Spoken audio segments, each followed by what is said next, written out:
Today I'm going to show you how to make a dovetail display box. This is a great project for lots of different things. You can make it lots of different sizes, so please, if there's something that, a special size you want to make it, by all means change some measurements, make it to fit something cool that you have at home or some special heirloom of the family's.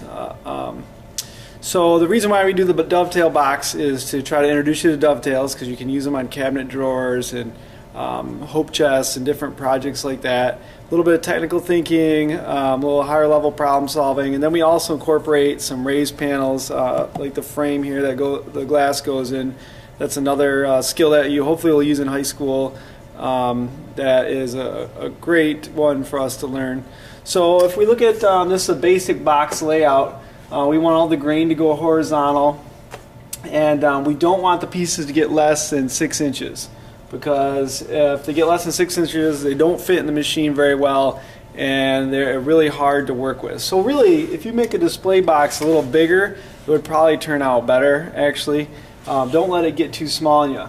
The depth of the box cannot be any more than about 11 inches for our dovetail machine. There would be an exception if you're making a hope chest and you want to glue 2 sections together. We could probably make it work, but you're only going to run 1 section through at a time through the dovetail machine. So our dovetail machine is set up for 13/16 thickness, so that's what thickness the boards need to be.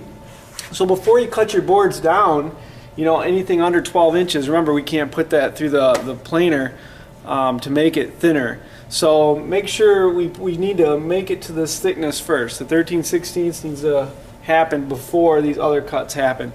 So all these components need to be parallel. If you're in 8th grade, I can help you on the table saw cut these parallel, and you can go ahead and cut them over on the miter box to the right lengths.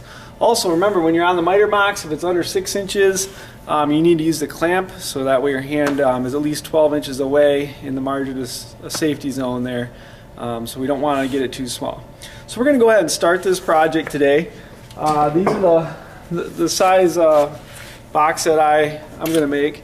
And you could make all 4 boards the same size, or you could make them different. So these ones are a little bit shorter than these ones, and I'm going to make this the front and the back. The longer boards are going to be my front and my back. So if I'm looking back at my board here, this would be what we call the front and the back right here. And the reason why we're going to call that the front and the back is for the sake of making a drawer. So if we're making a dovetail drawer, that's what we call the front and the back. So when I make this box, I'm going to go ahead and call those the front and the back. So actually my dovetail is going to be on the side of the project a little bit, which if you don't want them on the side, then you can call, these would still be called the sides, but we can rotate it around so they're on the front. So it's really up to you how you do this. But this is the way I'm going to choose to do it. So I have my 4 pieces. One of the first things I'm going to do is label it front and back and side. So I'm just going to take my pencil. You want the words on the worst side, so that will eventually be the inside of the box. So I'm just going to look at the board and decide which face I like the best, and I'm going to label it BF and then SS. So depending on where I'm at. Alright, let's go to the dovetail machine.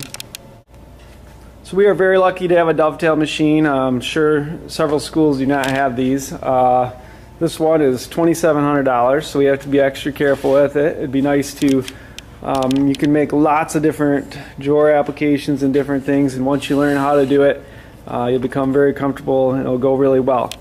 It's a very safe machine, so really the only safety concern is the bit, which is down here. So I'm going to bring you over here to see the bit. It's really small and it isn't very exposed. So I'm actually going to have to turn the camera a little bit, and right there is the cutting bit. So pretty small, it's pretty concealed, so it should be pretty easy to stay out of that area so that way you don't get hurt. Probably one of the most important things to understand about the dovetail machine is all the main adjustments have been done for you. So you don't have to do any major adjustments to the machine, and I ask that you don't, because then it messes up for the next person. So once again, my boards have to be 13/16 thick, and all this is already set up for you, so you don't have to do any adjustments there. The main adjustments that you're going to do will be on the clamps. So here's our two clamps. This will clamp the front and the back, and these ones will clamp the sides. And I have it wrote right on here, front, back, sides. So over here, my clamp handles, so I can move these back and forth, and it works on a cam system. So it's basically like a oblong cylinder that comes down to press the board in place. So I'm going to put the front in here where I see the word F for front. And I'm just going to loosely clamp it. Now I'm going to put the side in. And then I'm going to loosely clamp the side. And they go right up here against these plastic pieces here. Those are my guide pieces. And you'll be able to kind of see exactly what I'm doing here now. So here's my front, my back, and here's my sides. I want them up against this plastic. And now I'm going to fine tune it a little bit more. So now I'm going to bring my front all the way up to my sides, and now I'm going to tighten it. So when I come over here to tighten this lever, here's my top lever and my bottom lever. I'm going to push this towards the wall. I'm going to push it away from me that way to tighten it. So now my bottom clamp here, this part's a little, you have to fuss with this part a little more, but I want these two pieces flush. So I'm going to move this maybe just a tiny bit higher, so it's not quite flush. So that way when I apply the pressure of the clamp, it actually moves it down and now it's flush. So this should be really nice and flush. A lot of students question why they're not lined up. Well, that's how this process works. So the way this is set up, you don't actually have the boards lined up. You just have to have them against the plastic. So if they're against the plastic and they're flush, your project's going to turn out pretty well. This machine is fairly loud, not a bad machine to wear some hearing protection, and then of course safety glasses are required. So now basically what I'm going to focus on is, as I'm carving this piece out, I'm going to focus on this little grid right here. So this little grid is where I'm going to move this finger through, and this is what's going to help carve your dovetails. So one of the main things I want to concentrate on is just slowly and methodically moving through these teeth. I don't want to ever just plunge it and let it go. I want to hold on to the machine and then slowly move it across. So you'll see the handles here are really comfortable and they're really easy to use, and you'll kind of see what's happening. So for the first dovetail I cut, I'm going to bring this all the way down so you can kind of see the bit and what is happening here with that. And then the next one I do, I'll show you what I'm doing more up at the top. So you'll kind of understand the whole process both ways. I'm going to move this in a little closer so you can see. One thing to remember as you get these lined up, and if you have any confusion, this would be a good time for me to check maybe your first or second one. So maybe you don't make any mistakes right off the bat. It's really quick for me to do a once through on this. Alright, so the first pass I make, I'm going to go right across the front just to knock a little off, and then I'm going to go in and out to make the dovetails.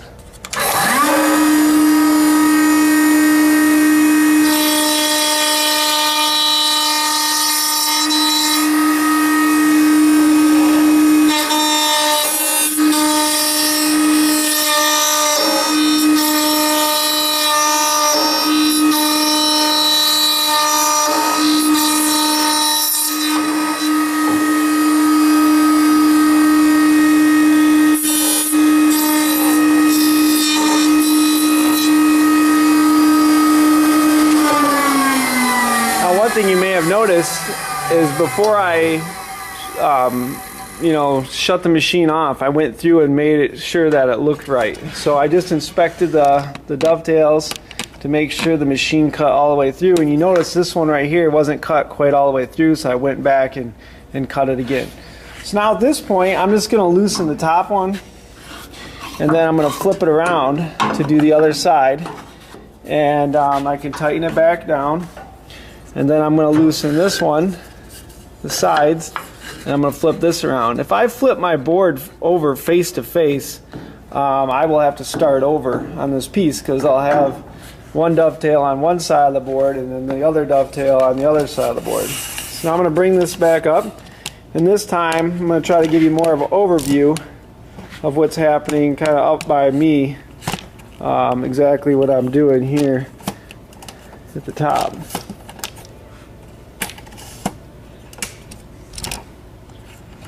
Alright, so Trying to be able to see what I'm doing here now.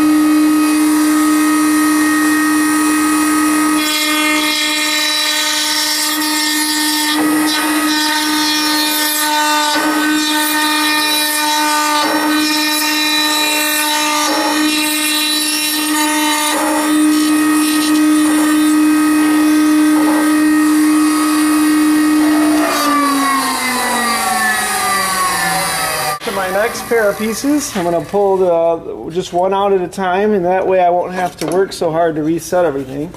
So I'm going to slide this one through the back, probably easiest to do it that way. And then I'm going to push the clamp away from me again. This one I'm going to loosen. If I'm doing a whole bunch of dovetails, I can slide, there's a stop down here that I can slide up. But we change sizes so much that we don't normally use a stop. But I do want these clamps nice and secure, and if your boards are nice and square, it's pretty easy to line up to make it flush.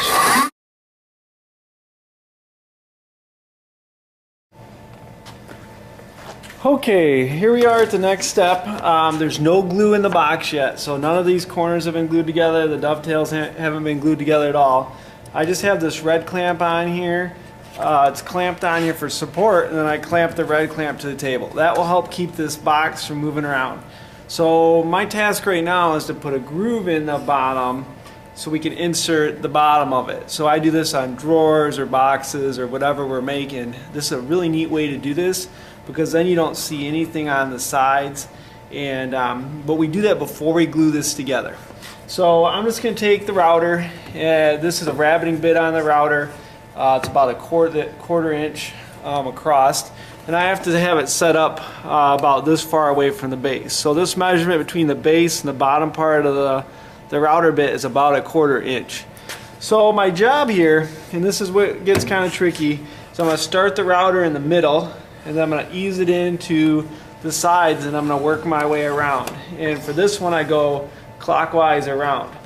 Now, if I notice that my box is going to fall apart like this when I get to that end, that will require me to maybe put one more clamp on this side as well. So I'm going to go grab one more clamp because I just noticed that this is probably going to be just a little loose as well. So I'm going to grab. Okay, so now I have it clamped pretty good. Checking these for fit, make sure they're not going to move around. They're looking pretty good. I'm going to wear some ear protection, and I'm going to carve out this little groove now. You should have passed the router safety test before you do this as well.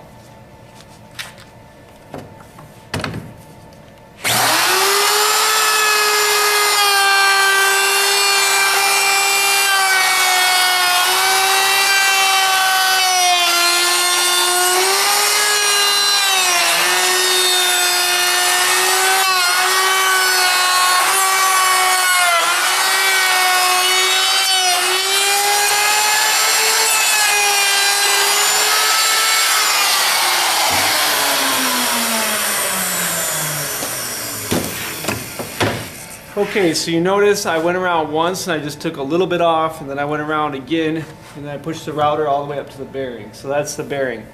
So that bit removed almost 3/8 of an inch in here. So now I have to figure out how big my bottom is going to be.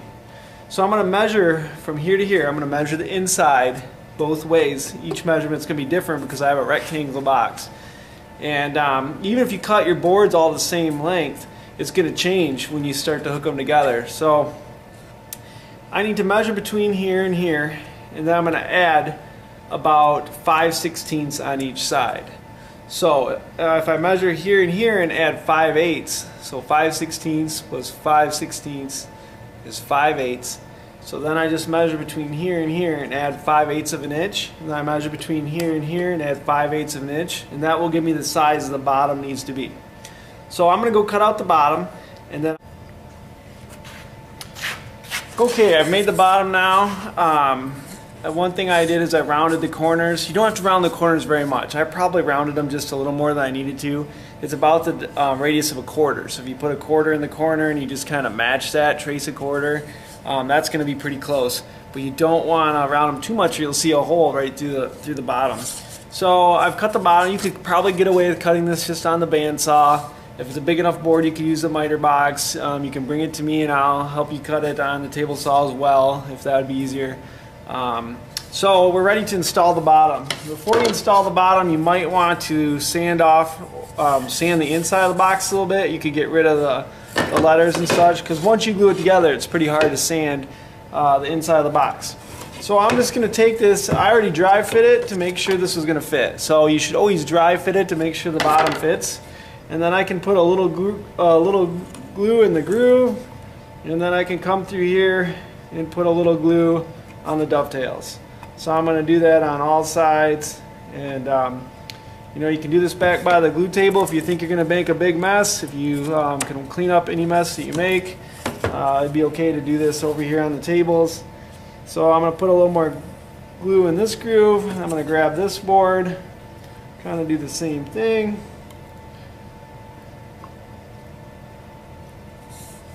Okay, now before I do the top over here, I'm going to insert the bottom. I'm putting the best side in towards the box. And then of course the other side I'm not going to see, so I'm not as worried about that.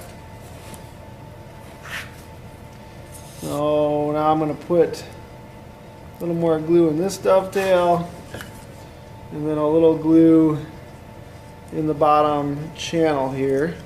And then I can hook them together. Now I'm going to clamp them. So the clamps actually go the way a lot of people would think that the clamps would go a different way on here. I definitely use these red clamps for this. But you're going to clamp going this direction on the dovetails. So your dovetails should be nice and flush, but then you're going to clamp this way. If the ends poke out a little to where you'd have to sand it, that's going to be fine. You want it to, you know, obviously be tight right there. So then I'm going to grab another clamp, and I'm going to go this way with it as well. So I'm kind of pressing the dovetails against each other on this one.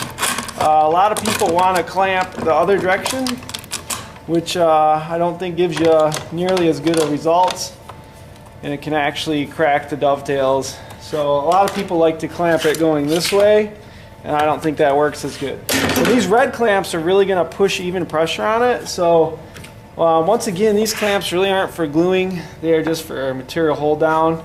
So I always get disappointed when I see someone glue that up. So now my box needs to sit for a while, so we can start working on the lid, the display part of it now.